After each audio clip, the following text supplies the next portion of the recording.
Hello astro dreamers, आज Sunday है। आज हमारे पास साइंस से टेक के कुछ आर्टिकल है डिस्कस करने के लिए। चलिए स्टार्ट करते हैं। आज की डेट पे साइंस से टेक में आर्टिकल में डिस्कशन करने के लिए हमारे पास 1, 2, 3, 4 एंड ये 5, ये 4-5 आर्टिकल है आज हमें डिस्कस करने के लिए।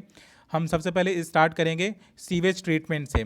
ये कोरोना वायरस के रिगार्डिंग हमने इससे पहले भी डिस्कस किया था कि पूल टेस्टिंग के बारे में। पूल टेस्टिंग में क्या होता है कि हम बल्क में 5 या 10 लोगों को, 15 लोगों को एक साथ लेकर के उनके सैंपल को ले लेते हैं और उनके सैंपल में कोरोना वायरस की टेस्टिंग करते हैं। तो इससे होता क्या है कि हमें पता लग जाता है कि इस 15 लोगों के समूह में किसी को कोरोना वायरस का इन्फेक्शन हुआ है या नहीं हुआ है। यदि वो सैंपल पॉजिटिव पाया जाता है तो हम उन 15 लोगों का टेस्ट करेंगे, लेकिन अगर वो निगेटिव पाया जाता है तो वो 15 लोगों का टेस्ट एक साथ हो गया। तो ठीक कुछ उसी बेस पर, कुछ उसी फार्मूले पर पेरिस में और यूके में, इन दो जगहों पर एक अलग तरीके की ट्रीटमेंट की जाती है। एक अलग तरीके का प्रिकॉशन करने के लिए एक तकनीक अपनाई जाती है जिसे बोला जाता है कि सीवेज सर्विलांस। मीन अगर कोई कम्युनिटी रह रही है कहीं पर तो उसका कहीं ना कहीं सीवेज तो कहीं ना कहीं बह ही रहा होगा। अगर कोई अर्बन सोसाइटी है, अगर कहीं रहती है तो उसका सीवेज ट्रीटमेंट, मतलब सीवेज बह रहा होता है। और कोई एक जगह ऐसा भी होता है जहाँ पर सीवेज, उस सीवेज के वाटर का ट्रीटमेंट होता है। दो जगह होता है, एक तो सीवेज घर से निकला, दूसरा उस पानी में, बिकॉज क्योंकि उसमें पानी तो होता ही है, तो उस पानी को फिल्टर करने के लिए सीवेज ट्रीटमेंट प्लांट लगाए जाते हैं ताकि वो रिवर पे वो गंदगी न चली जाए। तो इसी फार्मूले पर, इसी बेस पर करते क्या है कि पेरिस में 23 जगह पर, मीन 23 प्लेसेस से वो एक रिसर्च करते हैं। उस रिसर्च में क्या करते हैं कि वो 23 जगहों से सीवेज का वाटर लेते हैं और उसमें टेस्ट करते हैं कि क्या उसमें कोरोना वायरस का इन्फेक्शन, क्या उसमें वो वायरस पाया जा रहा है कि नहीं पाया जा रहा है। ठीक है। और ये पूरा 1 महीने करते हैं। 5 मार्च से स्टार्ट करते हैं और ये 7 अप्रैल तक करते हैं। ठीक, तो 5 मार्च से लेकर के 7 अप्रैल तक। अब इसमें पॉजिटिव फीडबैक क्या क्या देखने को मिलता है कि यूके के रिसर्चरों ने क्या पब्लिश किया साइंस, उसमें सॉरी थीसिस में वो पब्लिश करते हैं कि डेथ के पहले ही उन्हें सीवेज ट्रीटमेंट से पता चल गया था कि इस वाले इलाके में, इस वाली कॉलोनी में क्या है कि कोरोना वायरस की से इन्फेक्टेड लोगों की संख्या है। जबकि उसके बाद जब वो ये रिपोर्ट पब्लिश करते हैं उसके 1 हफ्ते के बाद वहाँ से मरने वालों की खबर देखने को मिलती है। फिर आगे उस रिपोर्ट में क्या ये सबमिट करते हैं, अपने थीसिस में क्या क्या सबमिट करते हैं, बताते क्या हैं कि मरने वालों की संख्या उसी प्रपोर्शन में है जिस प्रपोर्शन में सीवेज में हमें इस वायरस का इन्फेक्शन मिला था। मीन हमें वायरस के कंसंट्रेशन का आइडिया हमें पहले ही लग सकता है यदि हम इस सीवेज का अगर मॉनिटरिंग करें तो। फिर इसमें दो बातें और बताई जाती हैं कि अब ये सीवेज ट्रीटमेंट के लिए जिस तरह से पूल टेस्टिंग में हम उस वक्त नहीं कर सकते पूल टेस्टिंग जब कोरोना वायरस का इन्फेक्शन बहुत ज़्यादा लोगों में फैल गया हो, ऑलरेडी बहुत ज़्यादा लोगों में फैल गया हो, तब ये वर्क नहीं करेगा।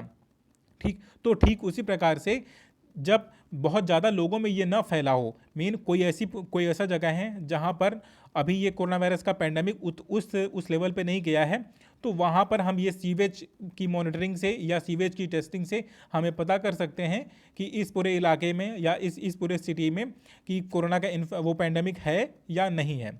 ठीक है। तो पहली बात तो ये।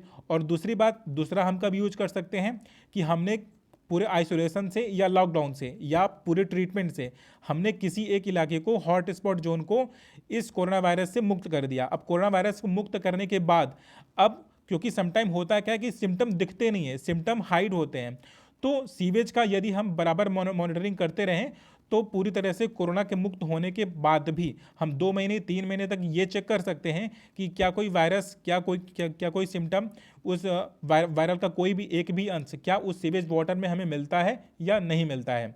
तो राइटर यहीं पर बताते हैं कि साइंटिस्टों ने यही रिसर्च किया है कि हमारे पास एक और टूल है, एक और मेथड है कि हम कोरोना वायरस के इन्फेक्शन का एक पूरी कम्युनिटी में हम आइडिया लगा सकते हैं कि वहाँ पर कोरोना वायरस का इन्फेक्शन है या नहीं है। और हम सैंपल 2 जगह से लेते हैं। सैंपल कितनी जगह से लेते हैं? 2 जगह से। एक वहाँ पर जहाँ पर वेस्ट वाटर क्या हो रहा है कि मीन फिल्टर हो रहा है, और दूसरा कि उस पूरी कॉलोनी से ही, उस पूरे शहर से ही ले लेते हैं। मतलब जहाँ जहाँ पे पर्टिकुलर कोई कम्युनिटी रह रही है, एक तो वहाँ के सीवेज से उठा लेंगे और दूसरा जहाँ पर वो सीवेज का ट्रीटमेंट चल रहा होगा, एक वहाँ से उठा लेंगे। ठीक है। तो ये वाला आर्टिकल डिस्कस हो गया। फिर अभी हमारे पास जो दूसरा आर्टिकल है डिस्कस करने के लिए, वो बात किया जाता है कि बैट्स को कोरोना वायरस बैट्स फैला रहे हैं, इस प्रकार का र्यूमर फैला दिया गया है, जबकि यह तथ्य नहीं है, यह फैक्ट नहीं है। हालांकि इमर जरूर हुआ था, जंप जरूर हुआ है बैट से, ये जोनोसिस बैट्स से जंप जरूर हुआ है उसमें ह्यूमन में, लेकिन ये बैट्स फैलाते नहीं है इस कोरोना वायरस को। ये तो मिथ है पूरी तरह से मीडिया पर्सन में और इवन अदर डिफरेंट प्लेसेस में हो क्या रहा है कि उनका जो बैट्स का जो हैबिटेट होता है उसको या धुएं से या पूरी तरह से जला दिया जा रहा है। तो अगर ये कोई तरीका नहीं होता कि आप पूरे इकोसिस्टम को आप ख़राब कर रहे हो। अगर आप बैट्स के हैबिटेट को अगर आप ख़राब करते हो तो आप इकोसिस्टम को ख़राब कर रहे होते, और ये आपके लिए इन फ्यूचर जा करके प्रॉब्लम क्रिएट करेगा। तो आपको पूरी तरह से उस पर रिलाय नहीं होना चाहिए कि बैट्स ही फैला रहा है तो बैट्स के हैबिटेट को ही हटा देते हैं, ना रहेंगे बैट्स और ना रहेगा कोरोना वायरस। कह रहे ये कोई सोल्यूशन नहीं होता है। आप अपने हैबिटेट को चेंज करिए। आप बिकॉज क्योंकि आप फॉरेस्ट को रिमूव कर रहे हो और आप उनके इलाके में इंटरफेयर कर रहे हो, आपको वहाँ पर नहीं जाना चाहिए था। और बिकॉज क्योंकि हर एनिमल के अंदर, हर जूनोसिस के अंदर कोई ना कोई वायरस तो रहता ही है, तो इस तरह से पैथोजिक्स हमें तो मिलेंगे, नए नए वायरस से हमारी मुलाकात होती रहेगी। क्योंकि हम करते क्या है कि हम किसी और के हैबिटेट में अपना हैबिटेट बनाने लगते हैं। तो ये ह्यूमन की बात करते हैं, कहते हैं ह्यूमन को खुद पर कंट्रोल करना होगा, दूसरे के हैबिटेट में इंटरफेयर नहीं करना होगा, सो दैट कि आने वाले समय में हमें इस तरह के नए नए वायरस का सामना न करना पड़े। और बैट्स को पूरी तरह से हम फिंगर नहीं कर सकते, पूरी तरह से ब्लेम नहीं कर सकते। और सबसे बड़ी बात ये कि बैट्स से ये कोरोना वायरस फैलता ही नहीं है, ये तो मिथ है जो मार्केट में फैलाया जा रहा है। फिर उसके बाद हमारे पास जो थर्ड आर्टिकल है डिस्कस करने के लिए, उसमें क्या है कि लॉकडाउन के बाद डिफरेंट सिटीज़ में जितनी मेट्रोपॉलिटन सिटीज़ थी, तो उसमें पार्टिकुलेट मैटर 2.5 और पार्टिकुलेट मैटर 10.0, इन दोनों में काफ़ी हद तक कमी देखने को मिली है। अब काफ़ी हद तक में कितनी कमी देखने को मिली है? 40% दिल्ली की बात करते हैं, और इवन 54% बेंगलुरु की, और यही 38% के आसपास की बात करते हैं महाराष्ट्र में, कि इतना पार्टिकुलेट मैटर कम हुआ है। और पार्टिकुलेट मैटर ये 40 साल के हिस्ट्री में पहली बार इस तरह से पॉल्यूशन लेवल गिरा है। तो अब राइटर कहते हैं क्या है कि अभी ये हमारे पास बहुत अच्छा सुनहरा अवसर है कि जब पॉल्यूशन इतना कम हो गया है, तो अब यहाँ से हम कंट्रोल वे में अपने व्हीकल को, अपने ट्रांसपोर्ट को अगर चलाते हैं या इलेक्ट्रिक व्हीकल को कंट्रोल करके चलाते हैं और प्रॉपर मॉनिटर करते रहते हैं एयर की, तो इससे आने वाले समय में कुछ समय के पश्चात एयर का पोल्यूशन और भी ज़्यादा खराब नहीं हो जाएगा। ये वाला आर्टिकल भी डिस्कस हो गया। फिर हमारे पास सबसे इंपॉर्टेंट और सबसे जो रेलिवेंट आर्टिकल है डिस्कस करने के लिए, वो है LIGO, ग्रेविटेशनल वेव के रिगार्डिंग है। अभी रिसेंटली में पाया क्या गया है कि दो ब्लैक होल आपस में टकराते हैं, और वो दोनों क्या होते हैं कि दोनों के मास में बहुत ज़्यादा चेंजेस होते हैं। ब्लैक होल यूजुअली हम आंखों से देख नहीं सकते हैं, जस्ट बिकॉज क्योंकि उसकी ग्रेविटी बहुत ज़्यादा होती है, बहुत कम स्पेस में और बहुत ज़्यादा डेंसिटी वो कंजर्व करके रखा रहता है। तो अभी रिसेंट में हमें ग्रेविटेशनल वेव मिला है, अभी आगे देखेंगे कि ग्रेविटेशनल वेव क्या होता है।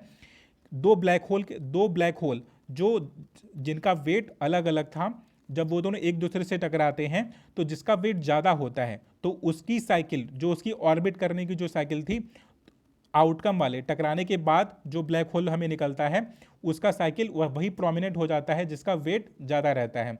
इस राइटर में इसी की बात की जाती है। अब राइटर कहते क्या है कि इसका नाम क्या है, इसका एक नाम बताते हैं G190412।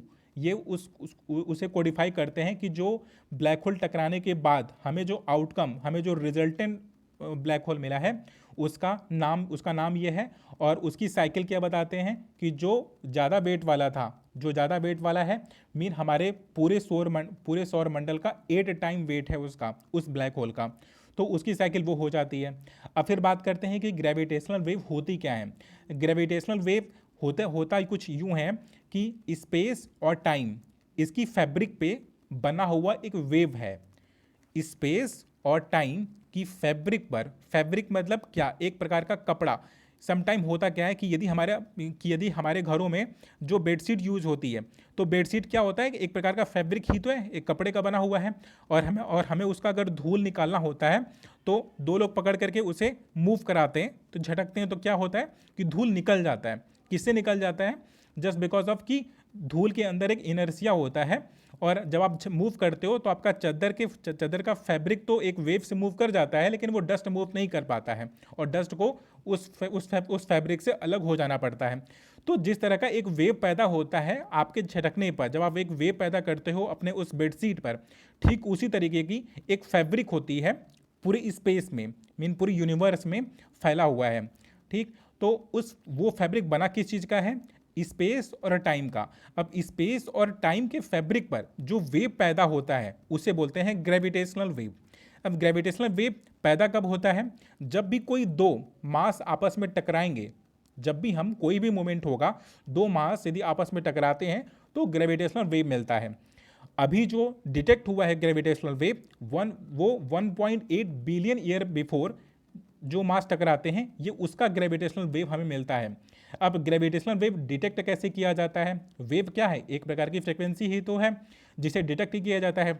यदि हम साधारण भाषा में कुछ यूँ समझें कि यदि किसी व्यक्ति को सुनाई नहीं दे रहा है, किसी व्यक्ति को सुनाई नहीं दे रहा है, वो तो उसके साथ क्या केस होगा कि हम उसको बहुत ही सेंसिटिव एक मशीन देते हैं, उसके कान में लगा देते हैं, जिससे हल्की सी भी आवाज़ यदि जाए तो उसे हाई फ्रिक्वेंसी में डाल करके उसे सुनाई दे। ठीक, कोई अगर बहुत ऊंचा सुन रहा होता है तो हम बेसिकली करते क्या हैं, उसके लिए क्या कर देते हैं कि बहुत ही सेंसिटिव मशीन उसके कान में लगा देते हैं, ताकि एक छोटा सा वेव, यदि हम लोग बात करते हैं छोटा सा वेव भी वो सुन सके। ठीक, तो सिमिलर केस में हमने एक मशीन बनाई है जिसका नाम है लीगो। ठीक है, लीगो। और लीगो करता क्या है कि बहुत ही सेंसिटिव मशीन है जो इस प्रकार के वेव को डिटेक्ट कर लेता है, ग्रेविटेशनल वेव को डिटेक्ट कर लेगा। हमने क्या क्या देखा? हमने ये देखा कि ग्रेविटेशनल वेव होती क्या है। ग्रेविटेशनल वेव स्पेस टाइम की फैब्रिक पर बना हुआ एक प्रकार का वेव है। ये वेव बनता कब है? जब दो मास आपस में कोलाइड करते हैं, आपस में कोलिजन करते हैं, तो ये वेव बन जाता है। ये वेव बनता है तो ये किस स्पीड से चलता है? इस वेव की स्पीड क्या होती है? ठीक, क्या एयर की स्पीड से चलता है या साउंड की स्पीड से चलता है? नहीं, ये लाइट की स्पीड से चलता है। पूरी यूनिवर्स में सबसे ज़्यादा स्पीड अगर किसी की है तो वो लाइट की स्पीड है।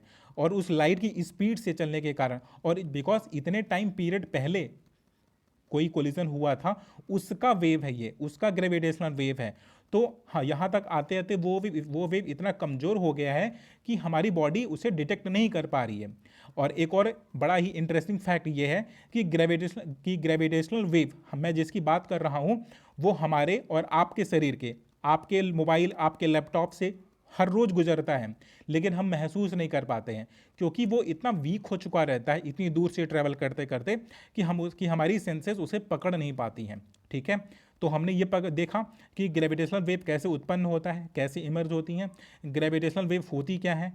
स्पेस में इमर्ज हुई एक प्रकार का वेव है। किस फैब्रिक पर डेवलप होता है, कैसे डेवलप होता है, और इसे डिटेक्ट करने के लिए कौन सी मशीन बनाई गई है? लीगो में अब एक और सवाल पैदा होता है कि लीगो, आप इतना सेंसिटिव मशीन आप बना रहे हो कि आप इतनी दूर का वेव, इतनी लाइट वेव को भी वो डिटेक्ट कर ले, तो क्या आसपास की आवाज़, यदि आसपास का भूकंप या वोल्केनोज अगर आती हैं तो क्या उसके वेव को भी डिटेक्ट नहीं कर लेगा? बिल्कुल, आप सही हो। लेकिन हम करते क्या हैं कि हमने डिफरेंट प्लेसेस पर, अगर हम अमेरिका की बात करें तो अमेरिका ने 2 लीगो लगा रखे हैं और 3000 किलोमीटर की दूरी पर। तो इससे होगा क्या कि जो लोकल वाइसेस होंगी वो आप ऑटोमेटिक कैंसिल हो जाएंगी। अगर कोई बहुत दूर से कोई वेव आ रही है तो दोनों लीगों पे पता चलना चाहिए, दोनों मशीनों में हमें पता चल जाएगा। लेकिन यदि कोई लोकल आवाज़ होगी तो केवल एक लीगो पे हमें मिलेगा। ठीक, इंडिया का भी अपना खुद का ऑब्जर्वेटरी बन रहा है तमिलनाडु में, साउथ में, जिसे लीगो इंडिया के नाम से जाना जाता है। तो ये वाला आर्टिकल डिस्कस हो गया, नाम याद रखिएगा। बाकी आज कुछ विशेष स्थानीय साइंस एंड टेक में डिस्कस करने के लिए almost over. Okay, thank you so much.